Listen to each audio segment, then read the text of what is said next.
오늘 청취자 여러분과 함께 깊이 파고들어 볼 본문은 레위기 21장입니다. 네, 언뜻 보면 고대 제사장들을 위한 아주 빽빽하고 좀 까다로워 보이는 규칙 목록 같아요. 그렇죠. 시체는 만지면 안 된다, 결혼은 누구랑 해야 한다, 심지어 신체 조건까지 따지잖아요. 네, 맞아요. 하지만 매튜 헨리의 주석을 나침반 삼아서 함께 살펴보면 이 규칙들 속에 숨겨진 거룩함이라는 개념의 핵심에 다가갈 수 있을 겁니다. 왜 이런 규정들이 필요했는지, 그 진짜 의미는 무엇이었는지 한번 깊이 들어가 보죠. 맞아요. 이 장이 참 흥미로운 게 거룩함의 기준이 점점 더 높아지는 뭐랄까 일종의 계단식 구조를 가지고 있어요. 계단식 구조요? 네, 먼저 일반 제사장들의 규례로 시작해서 그보다 훨씬 더 엄격한 기준이 적용되는 대제사장으로 넘어가고요.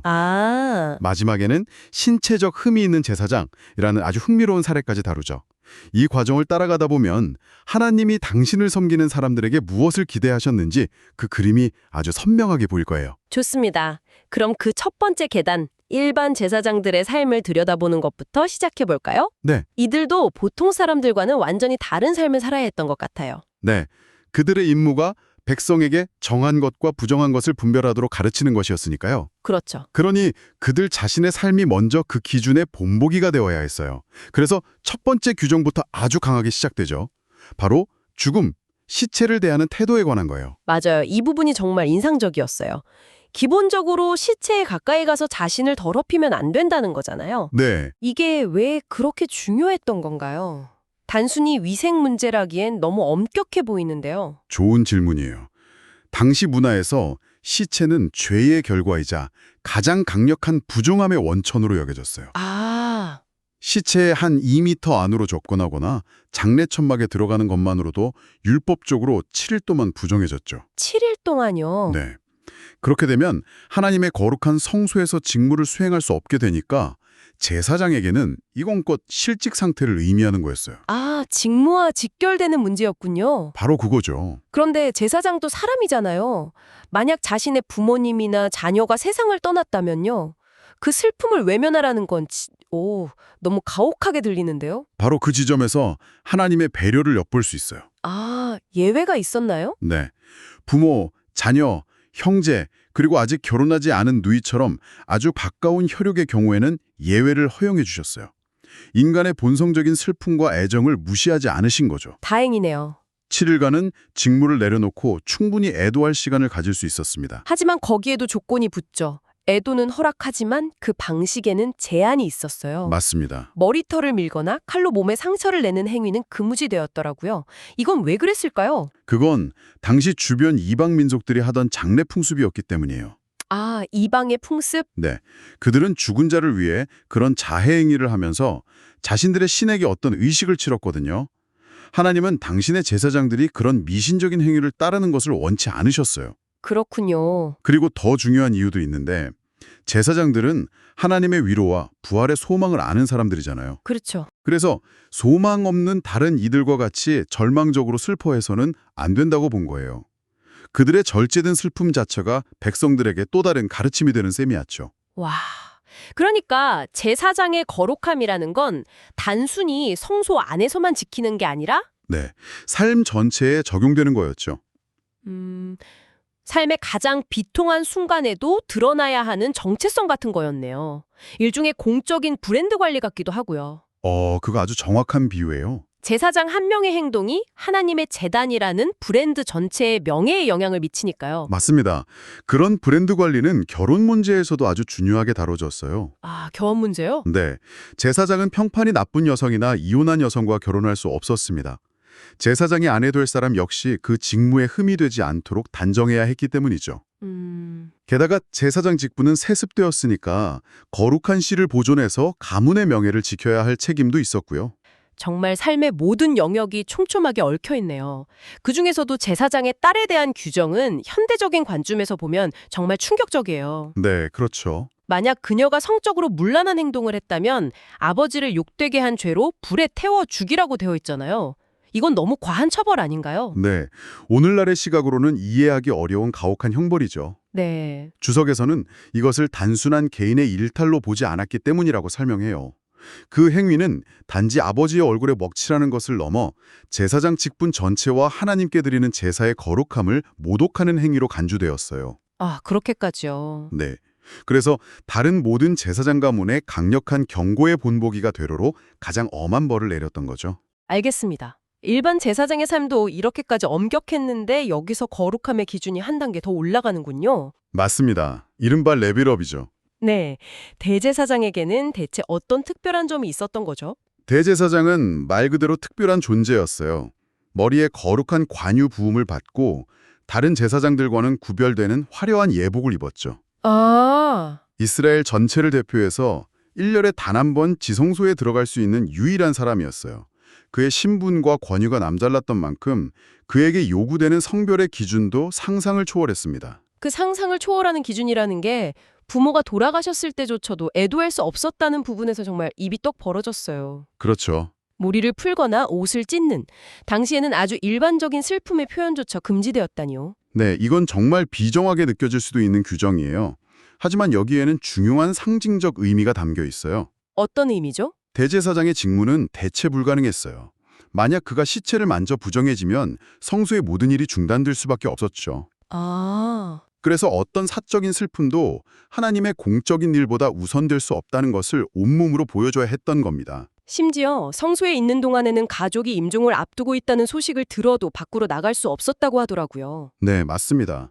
정말 엄청난 거죠. 정말 하나님의 일을 향한 완전한 헌신을 요구한 거군요. 결혼 규정은 당연히 더 엄격했겠죠. 물론입니다.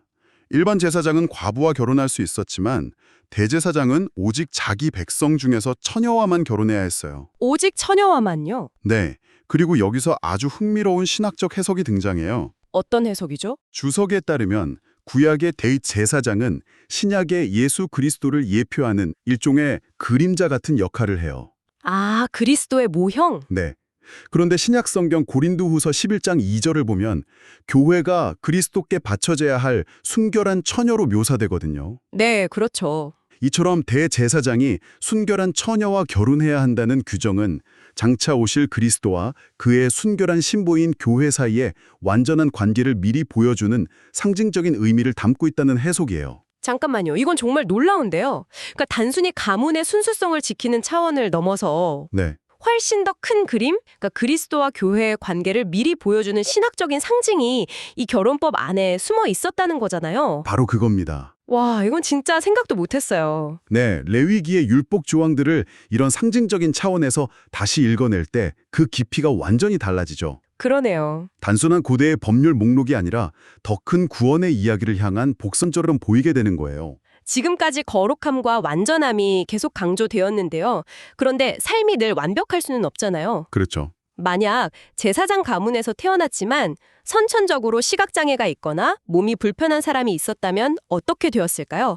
이들에 대한 규례도 따로 있더라고요. 네, 바로 그 부분이 이 장의 마지막을 장식하는 아주 중요한 내용입니다. 아, 맹인이나 다리 저는 사람, 곱사등이처럼 신체에 어떤 흠이 있는 제사장의 자손들에 대한 율법이죠. 네. 결론부터 말하면 이들은 제단에 나아가 직접 제사를 집례하거나 성소의 휘장 안으로 들어갈 순 없었어요. 현대적인 관점에서는 이 규정이 일종의 차별처럼 들릴 수도 있겠어요. 네, 충분히 그렇게 생각할 수 있어요. 신체적인 조건 때문에 하나님을 섬기는 직무에서 배제된다는 거니까요.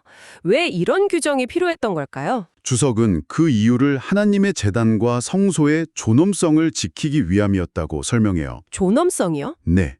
당시에는 외적으로 보이는 모습 역시 예식의 경건함과 명예에 영향을 미친다고 보았던 거죠. 하나님께서 당신의 영광을 겉으로 드러나는 모습을 통해서도 나타내시기를 원하셨다는 해석입니다. 아, 흠 없는 제물을 드려야 했던 것처럼. 맞아요.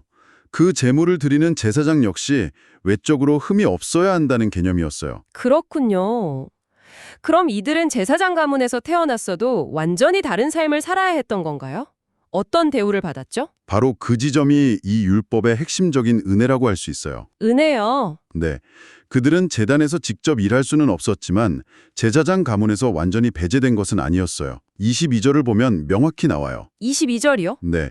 그들은 제사장에게 주어지는 하나님의 음식, 즉 거룩한 제물은 다른 가족들과 똑같이 먹을 수 있었어요. 아, 그러니까 제사를 집례하는 직무에서는 제외되었지만 제사장 가족의 일환이라는 신분과 그에 따르는 권리는 박탈당하지 않았다는 거네요. 정확합니다. 이거 정말 중요한 차이점인데요. 맞습니다. 신체적 결함이 그들의 인격이나 제사장 가족으로서의 정체성을 부정하지는 않는다는 것을 분명히 보여준 거죠. 와, 직무 수행에는 제한이 있었지만 하나님의 공급과 은혜에서는 제외되지 않았다는 따뜻한 메시지가 담겨 있는 거예요. 그렇군요. 이 모든 고대 율법들을 쭉 살펴봤는데요. 오늘날을 사는 우리에게는 이 이야기들이 어떤 의미를 가질까요? 이 율법들을 신약 성경의 관점으로 가져와 보면 가장 먼저 감사라는 단어가 떠올라요. 감사요? 네. 이제는 우리의 신체적 조건이 하나님을 섬기는데 아무런 장벽이 되지 않기 때문이죠. 오히려 이 율법들은 우리에게 진짜 흠이 무엇인지를 생각하게 만들어요. 진짜 흠이요. 네. 진짜 흠은 우리 외모에 있는 것이 아니라 영적인 것에 있다는 거죠. 영적인 흠. 구체적으로 어떤 걸까요? 영적으로 눈이 멀어서 진리를 보지 못하고 영적으로 다리를 절어서 의의 길로 걷지 못하는 것. 아, 즉, 죄로 인해 부패하고 이기적인 마음이야말로 하나님께 나아가는 것을 막는 진짜 결함이라는 거예요. 그렇군요. 신약에서는 우리 모두가 왕 같은 영적 제사장이라고 말하잖아요. 그렇다면 우리 역시 이 레위기의 제사장들처럼 거룩하고 흠 없는 자가 되어야 한다는 도전으로 이어지는 거죠. 오늘 레위기 21장을 통해서 제사장들에게 요구되었던 철저한 구별됨과 거룩함의 의미를 살펴봤습니다. 죽음을 대하는 태도부터 결혼, 심지어 신체적 조건에 이르기까지 모든 규정의 중심에는 하나님의 영광과 존엄성을 지키려는 목적이 있었네요. 맞아요. 그리고 흥미로운 점은 이 모든 외적이고 물리적인 규례들이 결국 시간이 지나면서 내적이고 영적인 거룩함으로 그 초점이 옮겨졌다는 사실이에요. 아, 이제 우리에게 중요한 것은 우리의 외모가 아니라 하나님을 향한 우리의 마음 상태가 된 것이죠. 오늘 이야기를 마무리하면서 청취자 여러분께 생각해 볼 만한 질문을 하나 드리고 싶습니다.